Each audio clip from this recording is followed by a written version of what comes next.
Hello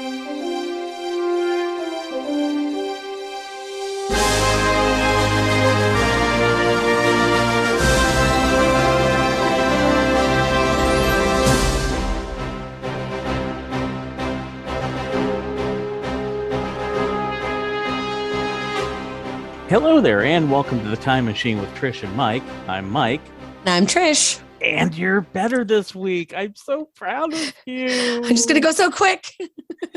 Just jump the gun as I'm saying Mike. Start with the Anna Trish. Beautiful.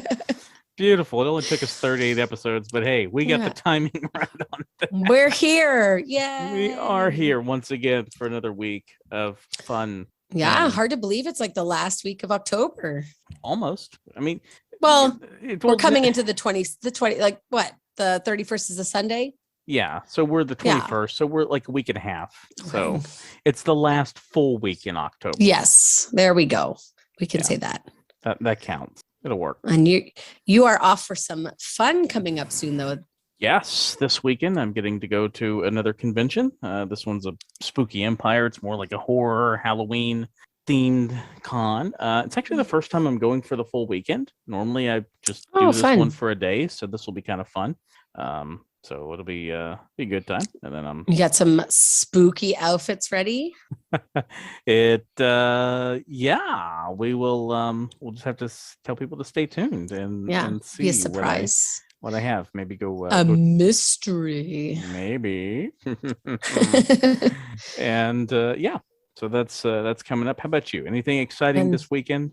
Going and buying candy, chilling, getting ready. Yeah. I'm sure my kids will have changed their minds already by what they want to be for Halloween. We're not even really going trick or treating like we did last year with the pandemic. We're just kind of doing a family thing. So I like to do like spooky meals. So like, fancy pancakes or like the mummified hot dogs and that kind of stuff to make it fun. Mm-hmm. But I'm curious with how, with everything from last year, what people do this year. Is there going to is trick-or-treating as we know it kind of not going to be a thing that we go back to? Because this year there's so many people that are kind of, iffy on things. It's like once you don't do this for 2 or 3 years. Yeah, the tradition kind of goes away. Even I find growing up myself, trick-or-treating was like a much bigger activity than even my girls. And maybe that, the difference between growing up rural in the 80s, 90s versus an urban city in the 2000s, 2010s.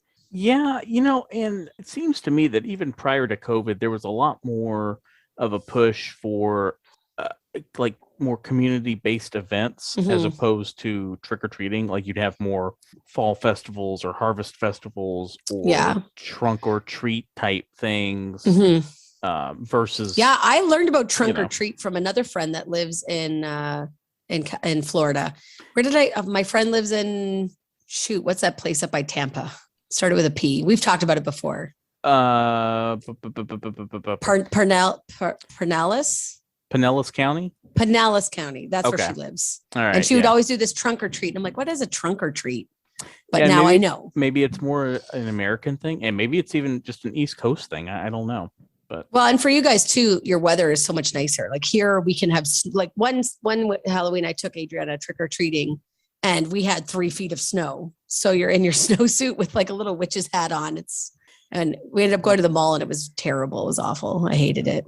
Well, we've never had snow here on Halloween, but our Halloween weather can be very hit or miss. There are some years that it's pretty warm, and then there can be other years that it's cold. October is very weird. Like I remember going, in fact, last year, I went to Disney with some friends on November 2nd, which sounds weird, but I remember Halloween was a Saturday and we went to lunch and blah, blah, blah. Anyway, so I specifically remember the 2nd.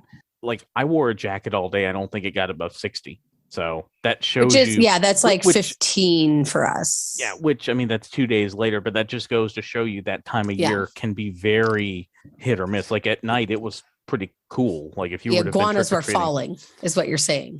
We weren't quite to the iguana stage. That's more like January, February weather. But it was quite pleasant. Anyway, we're iguanas. We're talking all this about Halloween, and we're totally ruining our episode for next week because we are going to talk about Halloween. On Halloween, yes. So we'll get there. It's coming up. I guess I mean that the whole thing was, what am I doing this weekend? It'll be finding a new Halloween costume because my kids will have changed their minds. Right. Yes. And I will be at a Halloween type convention. It'll be fun. Are you going to be taking any photos or just strictly attending? No, I'll probably just be attending and just hanging out. Nice. Yeah, the nice thing, since it's at a hotel, and like this is my thing with the Hall Mat and the Christmas convention, is when they're at hotels, they're more laid back, I always find. And you can hang out with people after the con's over. If you're staying out there, go to somebody's room and hang out, or go to one of the hotel restaurants or whatever, and just have just relaxing chill time. It'll be nice. So, cool. Yeah. And especially after a pandemic, we kind of need a little bit of chill time, and hopefully everyone just attends safely. That's the big thing, right? Right. Well, that was what was so cool, going to a convention, MegaCon back in August, was you're seeing people you haven't seen in 2 years in a lot of cases. So just that part of it's nice. But anyway, you know what else is nice? I think you're going to tell me. I will tell you. And on October 26th, 1946, Pat Sajak was born in Chicago, Illinois. Oh, well, that is a nice anniversary to remember. Yeah, or as most people call them, birthdays. Well, you know what? The anniversary of the rotation around the sun. Yes. Anyway, of course, Pat Sajak. I don't know where that came from. Pat Sajak, best known as the host of Wheel of Fortune. You will appreciate this. Do you know what his nickname in high school was? Like Patty? Like something simple? I couldn't find the explanation for this, and I really want to. His nickname was Warm Apple Turnover. That's like people would actually say, like, hey, Warm Apple Turnover. I guess so. That's like such a long nickname. Like, why not Patty? Right? Or, okay. I mean, Pat itself is short. Yeah. I don't know. Patrick. Patty. I don't know. Rick. There's many other options than Warm Apple Turnover, but okay. Yeah, I don't know. So anyway, he gets his start in broadcasting while he was going to college. He was going to school, to study that. And a local radio station in Chicago was looking for a newsman, so he got the overnight shift. Because that's when you work in radio, your first gig is pretty much always the graveyard shift. Yeah.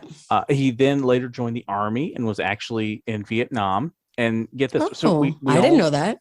We all know the Good Morning Vietnam movie with Robin Williams. He actually winds up taking over and hosting that show for a while after Adrian Cronauer left the show, and he would sign on with the Good Morning Vietnam. Oh, cool. Welcome. Yeah. That's really neat. So after he gets out of the Army, he winds up DJing at WSM in Nashville, which is now like the major country station in Nashville. But at the time, they just played pop music. And he had the afternoon 3 to 5 gig. And their sister TV station wound up bringing him on the screen. And one thing led to another. He started doing like little small news, segments here and there. And he was a substitute weatherman. And then KNBC in Los Angeles in 1977 was looking for a weatherman, and somebody was in Nashville and saw him, and they wanted to hire him. They brought him out to be the full-time weatherman. That's really interesting. There's like a lot of, kind of luck getting him through these different people seeing him and enjoying. I mean, I'm sure it's also hard work and talent, but it's got to be the right person at the right time to see you. And that's really how anything in the entertainment business goes. Yeah. It's all about the right person having to see you to recognize your talent and say, hey, that's my guy for this gig or whatever. Yeah. And giving you the chance. And so in 1981, Merv Griffin asked Pat Sajak, after seeing him host, being the weatherman, wanted to know if he wanted to take over hosting the Wheel of Fortune show, which at the time was hosted by Chuck Woolery. So at this point, Wheel of Fortune is actually, this is where the Wheel of Fortune history gets confusing if you follow the bounce. Because I was like, there was someone before Pat Sajak? It was originally produced as a daytime show on NBC beginning in 1975. It's like way older than I anticipated. Right. So there's it's a daytime show on network TV.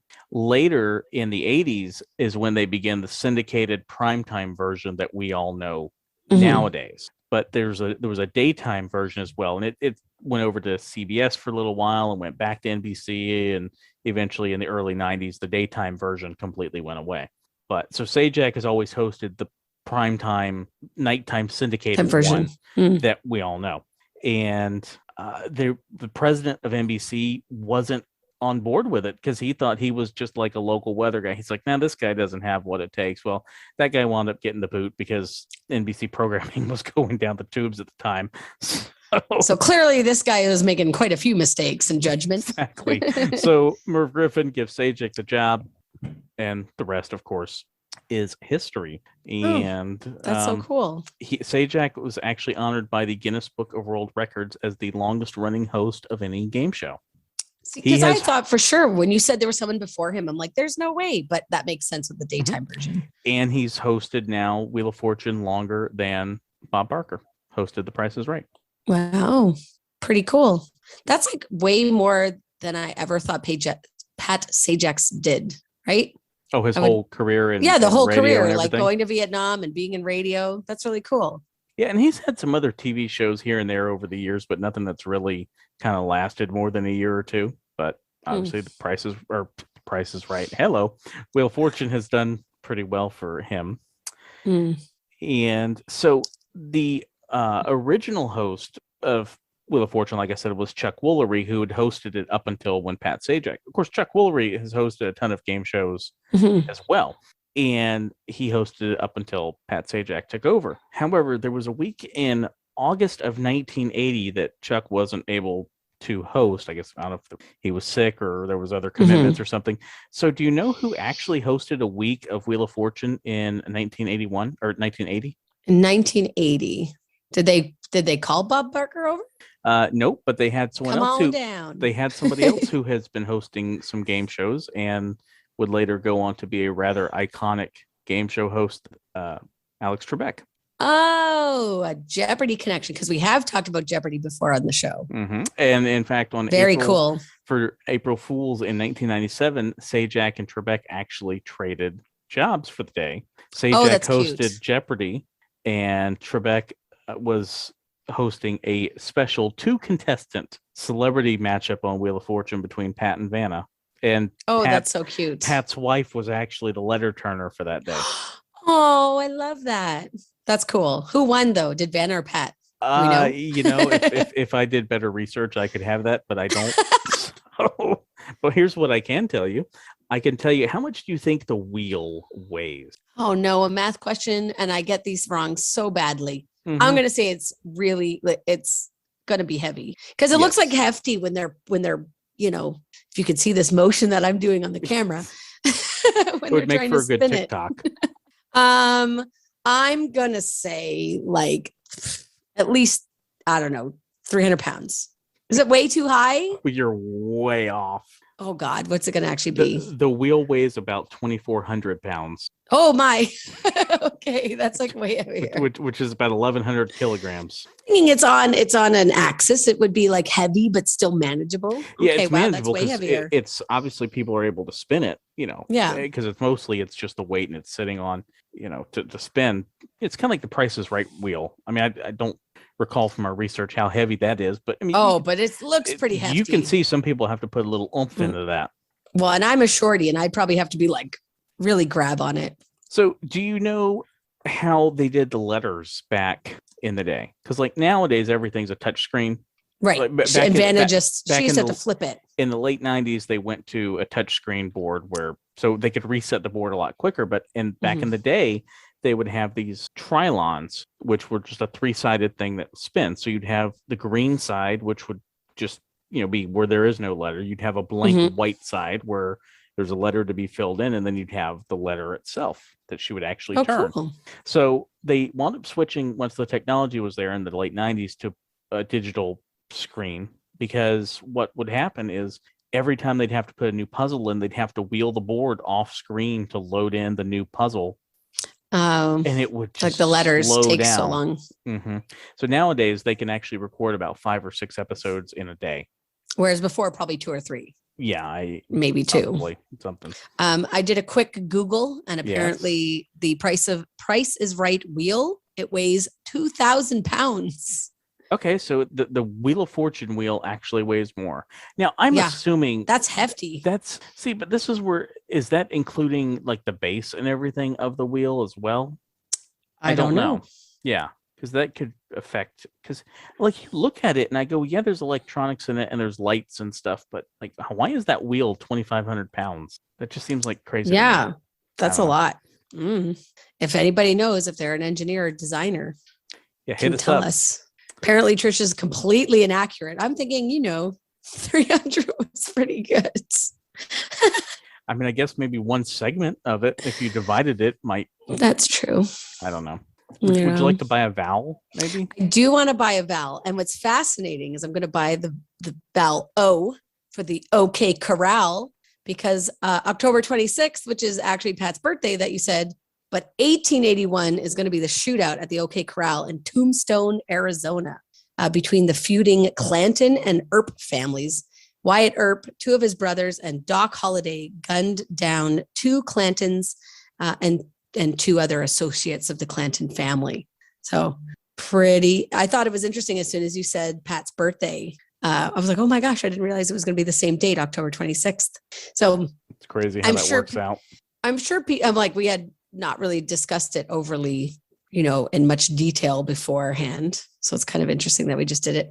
But I'm sure lots of people have heard about Tombstone, Arizona, or seen a movie about the OK Corral shootout. But October 26th, 1881, like I said, the Earp brothers are going to face off against the Clanton McLeary gang in the legendary shootout in Arizona. Have you ever been to Tombstone, Arizona?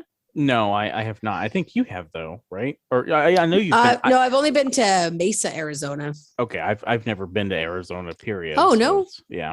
I think it would be kind of cool. I think a lot of people probably go for the whole tourist, like the tombstone behind you, right? Oh, yeah. Arizona is a really nice place. I'd love to go sometime. There's a few different.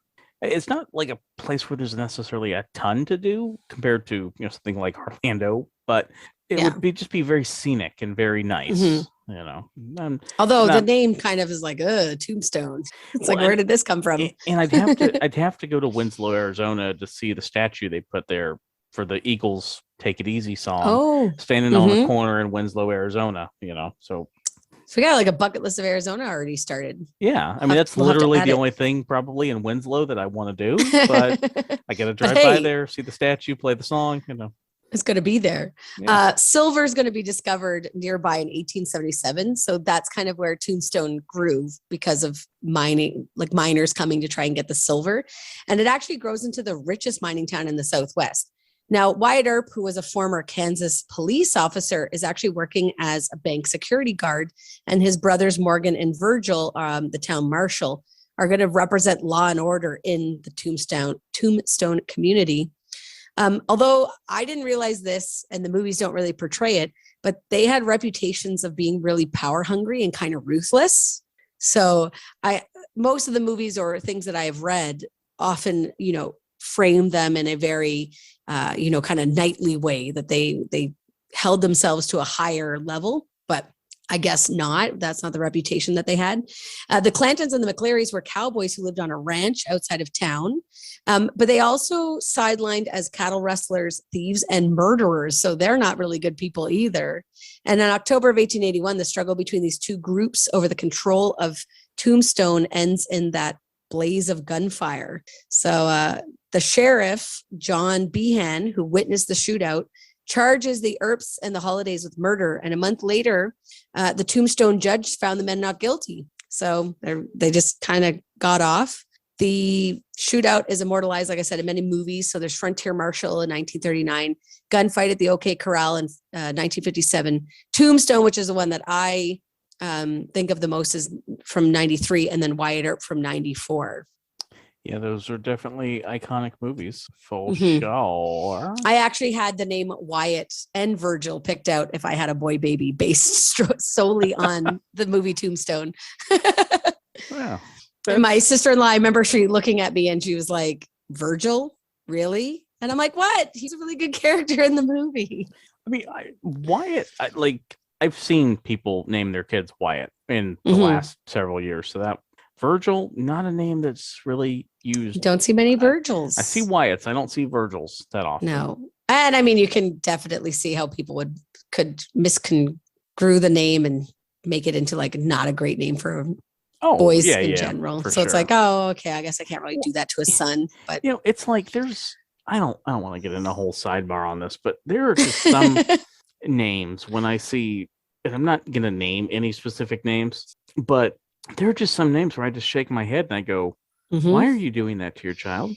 Oh, as a teacher, there's definitely names too that get negative connotations attached to them. And you're just like, nope, that name is ruined forever. Right. I mean, I don't just mean like maybe somebody named Bill and he's a jerk and this kid named Bill. It's not the kid's fault they got a bad name. I'm talking when they get something that's so, I don't know, unique maybe. Or it's the spelling too. It's like, why would you spell it that way? You spell it that way to be different and to make your kid's life miserable. They're never going to get it right on the Starbucks cup. No, never. Or like growing up in Nova Scotia, we have a lot of Scottish last names. So you get a lot of like Dougal McDougals or Donald McDonald's. And you're just like, why? Why would you do that? Make it easy to remember. I guess so. I have some interesting facts about Wyatt Earp. All right. What you got? So his full name was Wyatt Barry Strap Earp. And he's going to be born in Monmouth, Illinois, March 19th, 1848. He's actually named after his father's commander that was in the Mexican-American War. He gets his first job in law enforcement by 1870 as a town constable in Lamar, Missouri, where his family had relocated. He left that job, though, in 1871 after having been accused of mishandling public funds. And that same year, he was actually arrested for stealing horses in what was called Indian Territory, present-day Oklahoma. And his case never went to trial, though, so he was never found innocent or guilty. He ends up meeting the very famous Doc Holliday, right? John Henry Doc Holliday in Texas in 1878. That's such a good name, Doc right? Holliday. Like that's Doc Holliday. Like even if you don't know anything about him, you go, "That's kind of a cool sounding name." Well, and in Tombstone, oh my gosh, now the name's escaping me. If you ever have a boy in the future, Doc. We'll just call him Doc. But then you think of like the dwarves. I guess. Who plays him though in Tombstone? Just don't name him Dopey. Just don't name him Dopey. Oh my gosh, why can I not remember? And he's like a really, really good actor, although kind of notorious on set. Oh my goodness. Not Willem Dafoe. That's no. Is it Tombstone? Maybe it's not Tombstone I'm thinking of. Oh my gosh, he played Batman. It's Val Kilmer. I was just going to thank you. I just wanted to watch you struggle. Oh my gosh. Why did that take my brain so long? Oh, okay. Maybe it's not Tombstone. Maybe I'm actually thinking of the other movie. Val Kilmer is Doc Holliday in Tombstone. Then how come Google is telling me it's Willem Dafoe? Because he plays him in some other movie? I don't know. What's that? 10 Tombstone facts. Maybe they're thinking about the actual. Anyway, Val Kilmer. Thank you. Yes. Thank you. But I didn't realize he's a Georgia native he's born in 1851. He was actually a dentist. He had studied dentistry in Philadelphia. In 1872, he's diagnosed with tuberculosis and doctors recommended that he move to a drier climate, which is portrayed in the movie. And he goes to Dallas in 1873. He establishes a partnership with another dentist. However, he turns his attention he went from fixing teeth to drinking and gambling. And that's how he made his money. Willem Dafoe was initially considered for the role of Doc Holliday. That's why it comes up on Google. He would not have made nearly as good of a job as Val Kilmer. Hollywood is full of stuff like that. Yeah. Almost. Like we'll go with the Batman connection. Michael Keaton, or where Michael Keaton was the Batman prior to Val Kilmer. Bill Murray was considered for that role. Oh no! I mean, I love Bill Murray. Bill Murray, but no. And Keaton's one of my favorite Batmans too. So everything worked out on that one. Yeah. Oh, Bill. No, Bill. That would have been bad. Holliday is going to live for another 6 years after the OK Corral shooting, and then he dies at 36 years old in Glenwood Springs, Colorado. Seems so young. Oh yeah. Earp is actually going to leave Tombstone in 1882 and move around west. He supports himself by gambling. He ends up living in San Diego in the 1880s with a companion named Josephine, a city-born actress that he had met originally in Tombstone. And he ends up just, training horses and organizing prize fights in California. And then he ends up dying in Los Angeles January 13th, 1929 at the age of 80. That's a good run. So, yeah.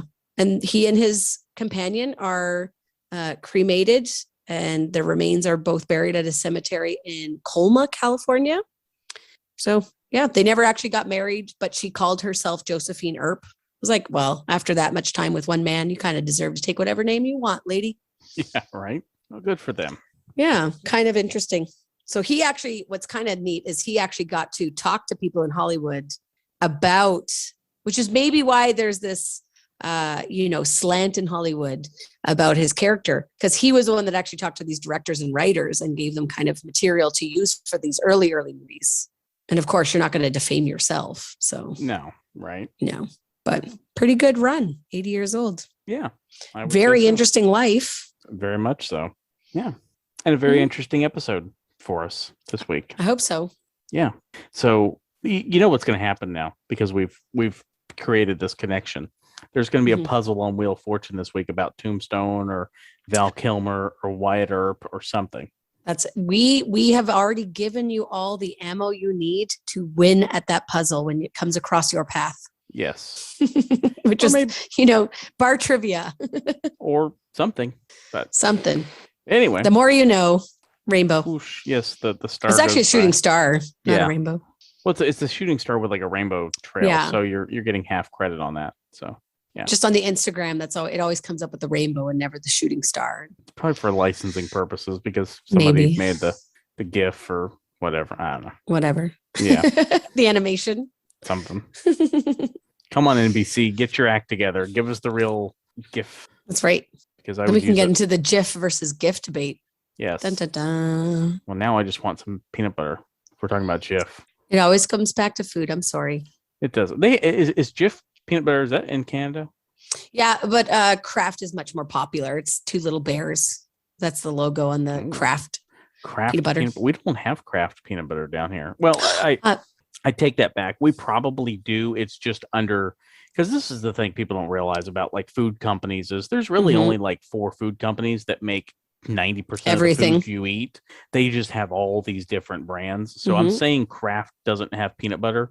I don't know off the top of my head whose brand they have, but I'm sure that they, whether it's Jif or Skippy or Peter Pan or something, you have a Peter Pan peanut butter? Yes. Well, wow. Watch that be the Kraft one. That would be pretty fun. But, so there's really not like a lot of, do you guys have Bega? Bega? I don't know what Bega is. Bega cheese and U.S. company Kraft Heinz. Apparently, there's a debate over peanut butter branding. Okay, Peter Pan is owned by Post. Oh, okay. Currently, so like Post cereal, among other brands. Interesting. I always find the differences between our foods really interesting. Wait, didn't you just talk about Swift and Company? Oh, which company? Swift and Company. Did you just say them or no? What was that other brand? No, before that you were talking about Kraft and something. Heinz. Yeah, didn't you? No, whatever. Bega. This is what happens when we both start Googling 2 things at once. But you could throw Time Machine with Trish and Mike in your Google machine, and it'll take you to our YouTube page. Yeah, hit subscribe. Yeah, and send us an email at Time Machine at Trish and Mike with gmail.com, or follow us on Instagram at Time Machine with Trish and Mike at Gmail. Wait, no. I feel like such roles have been reversed. This is weird. This is why you do it, because I screwed it up. Because I said follow us on our Instagram at the Time Machine with Trish and Mike at gmail.com, which is not our Instagram handle. It's long enough. We don't need the at gmail.com part on it. You can't even have 2 ats in your Instagram handle. So no, whatever. If you've listened to us this long, you know how to find us. Probably, hopefully. Maybe. We believe in you. That's right. We do believe in you. If no one else has said that to you this week, we're saying it to you right now. Yes. And if my instructions weren't clear enough, go back to last week and listen to it, because we do the thing at the end of every episode, and it'll be there. Yes. And we'll be here for you next week. Maybe. No, I'm kidding. We'll be here. Have a good week, everybody. We'll catch you next week. Have a great week on the Time Machine.